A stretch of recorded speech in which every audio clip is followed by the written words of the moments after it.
Tuhan menyembuhkan orang-orang yang patah hati dan membalut luka-luka mereka. Itu tertulis di dalam kitab Mazmur. Saudaraku sekalian, seringkali dalam hidup ini kita tidak menyadari bahwa perkataan kita atau tindakan kita itu membuat orang lain hancur.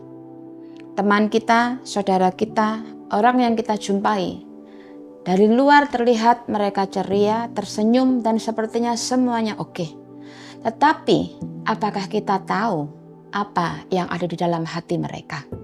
Saya ingin memberikan sebuah ilustrasi, ya. Ini sebuah package, sebuah kue, ya. Di luarnya utuh, terbungkus rapi, tidak ada yang lecet, ya, tidak ada yang terluka. Dan demikian juga hidup kita dari luar terlihat indah karena orang tidak tahu apa yang ada di dalam dirimu. Dan seringkali perkataan kita ketika kita bergurau ataupun ketika kita sedang marah, kita mungkin berkata, "Kau bodoh, kau orang miskin, mana bisa engkau berhasil, engkau masa lalumu adalah begini, saya tahu apa yang pernah kau buat." Nah, kita kadang-kadang serius berkata yang sesungguhnya, tetapi mungkin kadang-kadang tanpa sadar hanya bergurau. Tapi kita tidak tahu apa yang terjadi di dalam. Seperti ini, dari luar masih utuh. Tetapi ketika saya buka, ini semua ya ternyata sudah hancur berkeping-keping. Nah, banyak orang yang tidak tahu bahwa hidupmu sedang hancur. Engkau sendiri juga tidak tahu kalau mungkin suamimu, istrimu, keluargamu, sahabatmu juga sedang mengalami kehancuran. Di dalam Alkitab itu tertulis di dalam Matius 5 ayat yang ke-22.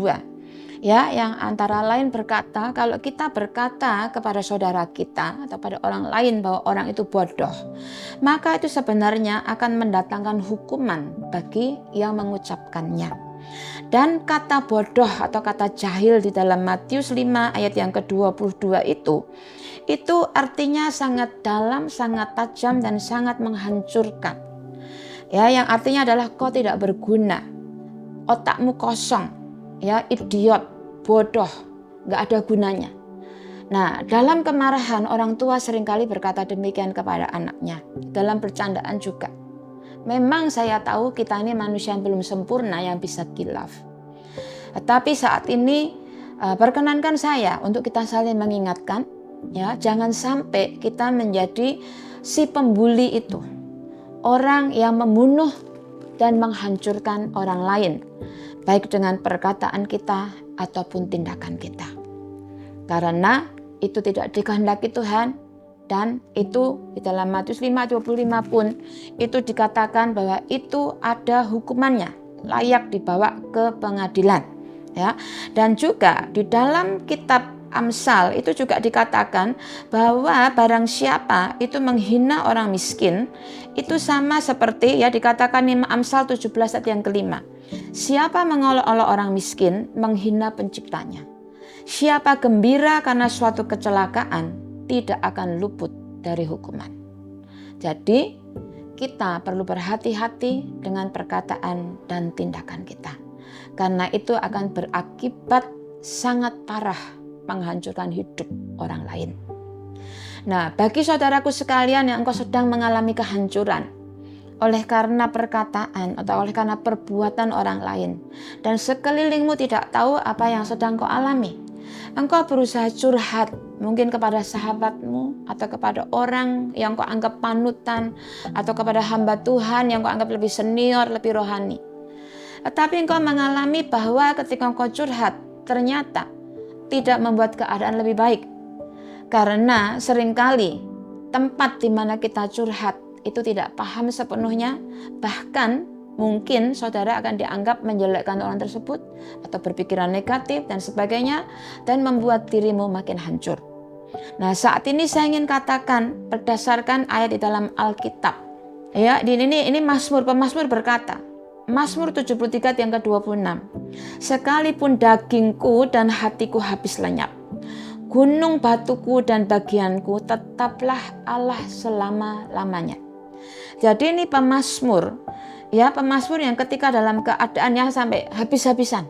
Sampai dia ngomong, dagingku, hatiku habis lenyap, habis-habisan.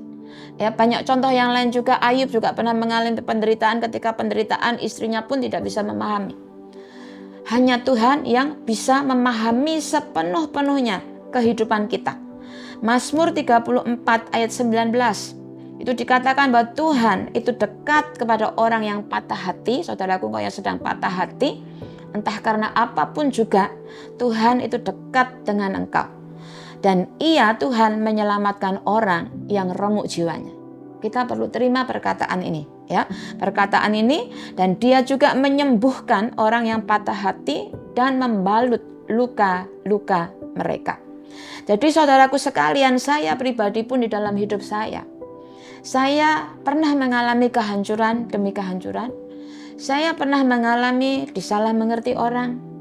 Saya pernah mengalami istilahnya yang dibunuh karakter saya. Saudara mungkin mengalami juga. Ya, saya pernah juga mengalami banyak hal yang hancur yang mungkin orang lain tidak tahu. Yang dari luar kelihatannya tangguh, tegar. Tapi saudaraku sekalian, ya, saya belajar di dalam hidup saya. Seperti kata pemazmur tadi, untuk mengandalkan Tuhan sepenuhnya. Saya selalu berkata kepada diriku, lebih baik aku hancur di tangannya Tuhan daripada hancur karena hal-hal yang lain. Karena kalau hancur di tangannya Tuhan, Dia maha tahu, Dia maha mampu, Dia gak pernah salah paham dengan dirimu, dan Dia sanggup mengolah, membentuk hidup kita menjadi baru lagi, indah bagi pemandangan Dia, dan menjadi berkat bagi banyak orang. Dia sanggup menyembuhkan hatimu. Dan saya ingin ingatkan saudaraku sekalian, dikala engkau tidak bisa menemukan siapapun yang memahami engkau, dikala engkau tidak tahu dan tidak punya tempat kemana aku harus curhat atau mencari seseorang yang mendukung aku, bahkan orang yang dekat dengan aku pun tidak memahami apa yang sedang terjadi. Nah saudara, ada pelajaran indah yang Daud ajarkan kepada kita. Dia selalu menguatkan dirinya sendiri. Dia menguatkan dirinya sendiri. Dia berkata, ini salah satu yang Daud pernah ucapkan. Ya, dia berkata, mengapa engkau tertekan hai jiwaku? Mengapa engkau gelisah di dalam diriku? Berharaplah kepada Allah. Sebab aku bersyukur lagi kepadanya, penolongku dan Allahku. Daud ngomong pada dirinya sendiri, mengapa engkau tertekan hai jiwaku? Itu yang saya belajar juga di dalam kehidupan saya. Ketika saya sendiri di dalam mobil, nggak tahu lagi berbicara kepada siapa, ya. Hal yang kecil yang melukai dirimu atau yang melukai diriku bagi orang lain itu biasa. Karena setiap orang itu berbeda-beda kadar daripada yang dianggap luka dan sakit. Oleh sebab itulah orang kadang-kadang tidak mengerti apa yang kita alami. Tetapi kembali saya ulangi, ketika engkau tidak menemukan siapapun juga. Satu, Tuhan adalah satu-satunya tempat yang aman. Dan kedua, kau harus menolong dirimu sendiri. Katakan kepada dirimu.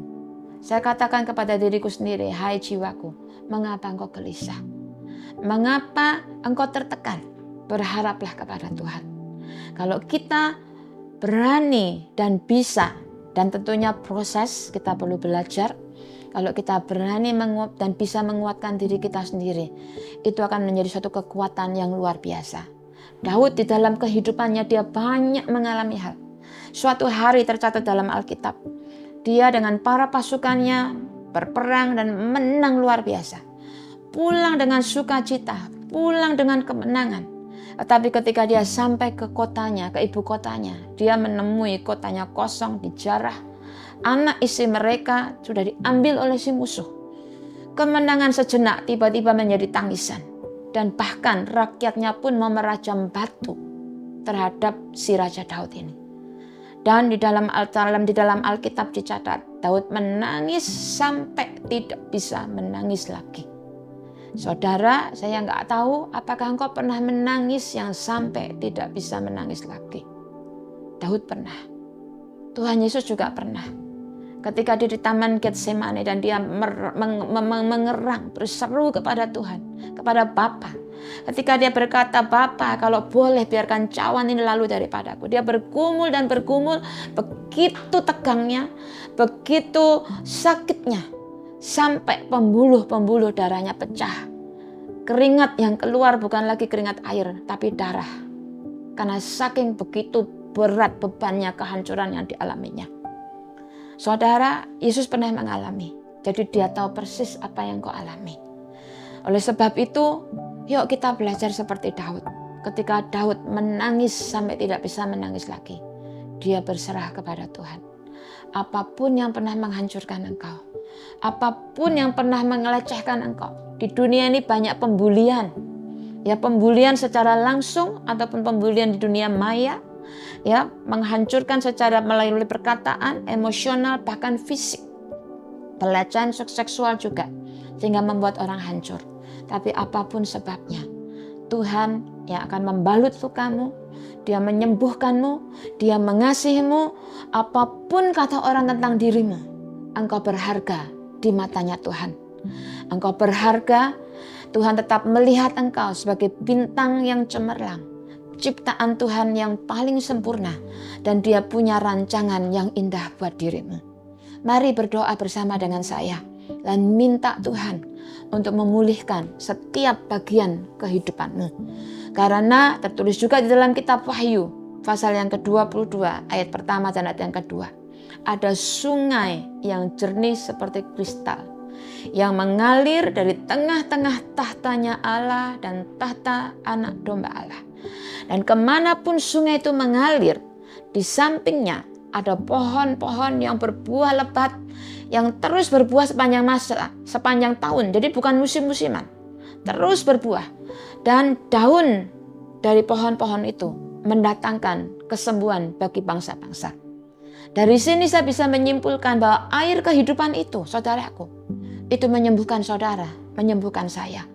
Dan sekarang kita berdoa bersama-sama untuk air kehidupannya daripada Tuhan itu boleh mengalir di dalam setiap bagian jiwamu, setiap bagian emosimu, setiap bagian kehidupanmu.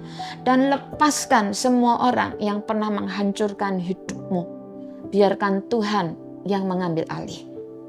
Satu kali lagi saudaraku, saya teringat engkau yang suka membuli, engkau yang suka mengejek, engkau yang suka menindas tanpa engkau tahu, mungkin sudah jadi kebiasaan, atau mungkin kau anggap lumrah, atau engkau mungkin itu adalah sesuatu yang ya hanya bergurau. Kadang-kadang saya tahu kenapa saudara berbuat demikian, karena engkau punya masa lalu juga yang perlu disembuhkan. Oleh sebab itu saudaraku sekalian, kalau engkau pernah juga menjadi orang yang disebut pembuli itu, yang menghancurkan hidup orang, saat ini juga biarlah engkau boleh minta Tuhan untuk memulihkan bagian hidupmu yang luka. Karena orang yang terluka itu hanya bisa melukai orang lain. Tetapi kalau engkau disembuhkan oleh Tuhan, maka hidupmu pun akan bisa dipakai untuk memulihkan orang lain.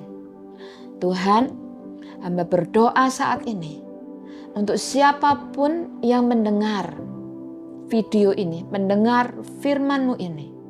Engkau mengetahui Tuhan, apapun yang sedang dialami oleh mereka, apapun yang pernah dialami oleh mereka. Hamba berdoa Tuhan, sungai air kehidupan-Mu yang mengalir dari tahta-Mu Tuhan, menyentuh, mengalir dari ujung kepala sampai ujung kaki. Setiap bagian jiwa yang remuk, yang hancur, setiap bagian kehidupan yang sudah rusak, Tuhan Engkau sembuhkan, Engkau pulihkan, dan Engkau bentuk jadi baru. Ubah hidup kami Tuhan. Dan siapapun yang punya masa lalu yang tidak baik, sehingga membuat karakter yang suka melukai orang lain, Tuhan, jamah dan pulihkan.